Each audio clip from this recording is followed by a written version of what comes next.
सुंदर music launch आत्ताच पार पडलं आहे, कसं वाटतं? खूप छान वाटतं आहे, कारण मी 1.5-2 वर्ष याच्यावरती काम करतो आहे आणि खूप वेळा गाणी केली, मग ती रिजेक्ट झाली, मग परत केली, रेकॉर्ड करून बाजूला केली, असं सगळं करून फायनली आता आम्हाला जे म्हणायचं होतं, आम्हाला सगळ्यांना म्हणजे प्रोड्युसर्सना, मला, म्युझिक डिरेक्टर्सना, सगळ्यांना जे म्हणायचं होतं ते एकत्रितपणे आता लोकांच्या हवाली आज झालेलं आहे. त्याच्यामुळे छान वाटते, मस्त वाटतं आहे. 1800चा काळ तुम्ही अनुभवायला मिळणार प्रेक्षकांना, तर तो उभा करताना एक्सपिरियन्स? नाही, याचं एकच उत्तर आहे, ते असं की आम्ही खूप खूप रिसर्च केला, म्हणजे अगदी लिखाणापासून की त्यावेळेची भाषा काय होती, आजची भाषा काय आहे, मग ती भाषा अशी पाहिजे की लोकांना त्याच्याशी डिस्कनेक्ट नाही वाटलं पाहिजे. नाही तर त्यावेळेची भाषा वापरून काय त्याचं, जर डिस्कनेक्ट होत असतील लोक आज बघताना त्याचा काही उपयोग नाही. भाषा असेल, कॉस्ट्युम्स असतील, आर्ट असेल, अभिनय असेल लोकांचा, म्युझिक असेल, आम्ही सगळ्याचा खूप रिसर्च केला. आम्ही त्यावेळेला लिहिलं गेलेलं सगळं साहित्य वाचलं बऱ्यापैकी, त्यावेळेविषयी लिहिलं गेलेलं खूपसं साहित्य आम्ही वाचलं आणि आम्ही डिरेक्शन टीमनी सगळ्या डिपार्टमेंट्सचं रिसर्च केला होता आणि सगळे डिपार्टमेंट्सनी त्यांचा रिसर्च केला होता. मग आम्ही बसायचो आणि डिस्कस करायचो, त्याच्यातनं जे कॉमन निघायचं ते आम्ही म्हणायचो की ओके, म्हणजे हे खरं आहे, वेगवेगळ्या सोर्सेसमधनं हे खरं आहे आणि बाकी आम्ही सोडून द्यायचो. असं करत आम्ही इथपर्यंत आलो. तसंच मी मगाशी म्हणालात तसंच मी वेगवेगळ्या ठिकाणी शूट केले, जॉर्जिया, मुंबईत, सातारा. तो एक अनुभव कसा? थकवणारा अनुभव होता खूप, कारण 1 वर्ष आम्ही फक्त फिरत होतो लोकेशन्स बघत. 3-3, 4-4 रेकी आम्ही केल्यात आणि कधी म्हणजे आधी एक जाऊन झाडी मारून ज्यांना म्हणतात की ओके हे लोकेशन आपल्याला जमू शकतं याच्या आसपास, मग आर्ट बरोबर जाणं, मग कॅमेरा बरोबर जाणं, मग ते तिकडे लॉजिस्टिक सगळे बघायला जाणं, असं करत आम्ही 1 वर्ष, सव्वा वर्ष आम्ही फिरत होतो. कारण तेवढा त्यांचा प्रवास आहे आणि आमचा सगळ्यांचा अट्टहास हा होता की तो प्रवास व्हिज्युअली दिसला पाहिजे. इंडोर सिनेमा करणं ह्याला काही अर्थ नाही. जर आपण एकीकडे त्यांच्या प्रवासाविषयी बोलतो आहे आणि तोच आपण दाखवत नसू तर मग काय उपयोग आहे त्या कथेचा आणि आपण काय लोकांना नक्की दाखवतो आहे.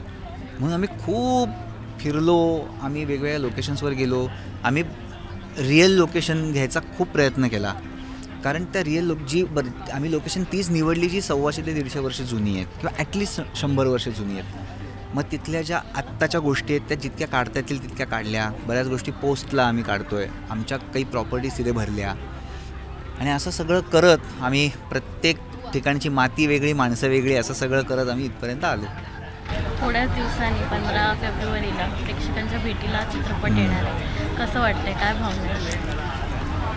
मला खूप छान वाटतं आहे आणि मला काय होतं आता आज जसं म्युझिक लोकांसमोर आलं तर मला असं एक थोडंसं हलकं असं वाटायला लागलं आहे की आज म्युझिक आलं, उद्या एक ट्रेलर येईल, अजून एक गाणं येईल. तर जसजशा गोष्टी प्रेक्षकांसमोर येत आहेत ना तसं एका पॉईंटला मला हलकं वाटतं आहे खूप आणि दुसऱ्या पॉईंटला तितकंच जड वाटतं आहे. म्हणजे फिल्म आपण करत एक अंग आपल्यातनं जात आहे, पण त्याच वेळेला प्रेक्षकांचा जो रिस्पॉन्स आहे तो रिस्पॉन्स बघून ते दडपण अंगावरती येतं आहे. तर मी आत्ता फेज इन फेज आऊट या फेजमध्ये वाटतं आहे असं की एका बाजूला हलकं वाटतं आणि एका बाजूला तेवढंच जड वाटतं आहे. वळूयात संगीताकडे. अतिशय सुंदर संगीत झालेलं आहे चित्रपटाचं. तुमचं फेवरेट गाणं चित्रपटातलं आणि तो एक प्रवास कसा होता संगीत करताना? मला हे असं सांगणं खूप अवघड आहे फेवरेट गाणं, कारण सगळी गाणी चांगली आहेत, सगळी. पण मी त्याचं पॅरामीटर हे लावतो की कुठलं गाणं मी जास्त वेळा ऐकलं तर ते आनंद गाणं. मग याचा अर्थ मला कदाचित ते थोडंसं जास्त आवडणारं असू शकतं, असं माझं हे मी पॅरामीटर लावतो. माझी सगळीच गाणी आवडीची आहेत. संगीताचा प्रवासही असाच आहे 125-150 वर्षाचा. म्हणजे आम्ही 125-150 वर्षापूर्वी काय होता रेफरन्स, तेव्हा काय ऐकलं जायचं, पुन्हा आजच्या काळात आपल्याला ते म्युझिक करायचं आहे, त्याच्याशी कनेक्ट असला पाहिजे. आजच्या काळात करतो आहे पण त्या काळाचं म्युझिक करतो आहे. त्यामुळे या सगळ्यांनी 70 इन्स्ट्रुमेंट्स लाईव्ह रेकॉर्ड केली आहेत या सगळ्यांनी मिळून. 1.25 वर्ष मेहनत घेतली.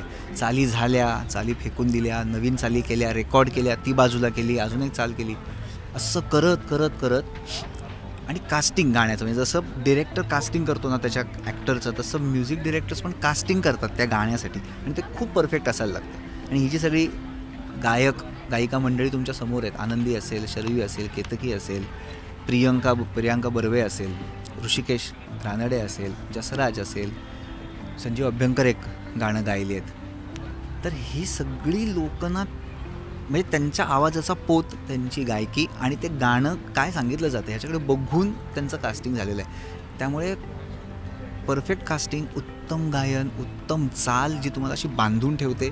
आणि मला सांगावंसं वाटतं की आता आपण ना छोट्या गाण्यांकडे आलो आहे. 3 मिनटं, 3.5 मिनटं, का तर पेशन्स नाही आहे. पण इथे आम्ही अत्यंत आत्मविश्वासपूर्ण 5-5 मिनिटाची गाणी घेऊन येतो आहे. कारण आम्हाला कॉन्फिडन्स आहे की लोकांना ते आवडतील, कारण तितकी मेहनत त्यांनी घेतली आहे. आणि ती अशासाठी की जुन्या काळात जर तुम्हाला जायचं असेल तर तेव्हाची गाणी 5 मिनिटाची 7 मिनिटाची असायची. ते पण तुम्हाला म्युझिकली तिकडे घेऊन जायला होतं. म्हणून आम्ही म्युझिक असं केलं आहे. जाता जाता प्रेक्षकांना काय सांगाल? प्रेक्षकांना मी असं सांगेन की हा चित्रपट बघायला या, कारण हा एक बाई जाऊन डॉक्टर बनून आली एवढाच नाही आहे. हा फक्त बायोपिक नाही आहे. ह्याच्या पलीकडे त्या दोघांची कथा, आनंदी जोशी, गोपाळ जोशी या दोघांची कथा, त्यांच्या एकत्र प्रवासाची कथा तुम्हाला बघायला मिळेल. तुम्ही त्यांच्याबरोबर हसाल, रडाल, राग येईल, करुणा वाटेल, हेल्पलेस वाटेल, पुन्हा काहीतरी भरून आल्यासारखं वाटेल. हा सगळा प्रवास तुम्हाला बघायला मिळणार आहे. त्याच्याशी तुम्ही स्वतः कनेक्ट होणार आहात. त्याच्यासाठी ही फिल्म फक्त चित्रपटगृहात येऊनच बघा.